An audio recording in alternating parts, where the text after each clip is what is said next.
అందరికీ నమస్కారం. ఇంకా మన ఛానల్ సబ్స్క్రైబ్ చేయనట్లయితే ఇప్పుడే చేసుకోగలరు. తద్వారా ఇలాంటి వీడియోస్ లేటెస్ట్ నోటిఫికేషన్స్ రూపంలో త్వరగా మీకు చేరుతాయి. జీతాలకు డబ్బులు లేవు, ఉచితాలకు మాత్రం వస్తాయా? కేంద్ర రాష్ట్ర ప్రభుత్వాలపై సుప్రీం సీరియస్. లడ్కీ బెహన్ మహిళా సమ్మాన్ యోజన ఎవరి కోసం?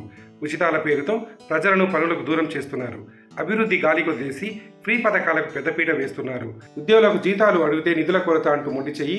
జడ్జీలకు జీతాలు చెల్లించకపోవడంపై సీరియస్ అయిన కోర్టు.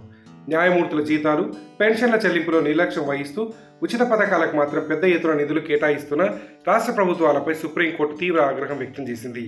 దేశంలోని న్యాయమూర్తులకు చాలీచాలని జీతాలు, పదవీ విరమణ అనంతరం అందుతున్న అరకొర ప్రయోజనాలపై విచారం వ్యక్తం చేస్తూ అఖిల భారత న్యాయమూర్తుల సంఘం దాఖలు చేసిన పిటిషన్పై బుధవారం విచారణ జరిగింది. ఈ సందర్భంగా జడ్జీలు బిఆర్ గవాయ్, మాజీ మసీహ్తో కూడిన ధర్మాసనం ఈ వ్యాఖ్యలు చేసింది. ఉచితాలకు డబ్బులుంటాయి, కానీ జడ్జీల జీతాల చెల్లింపులకు మాత్రం ఉండవా అని ధర్మాసనం నిలదీసింది.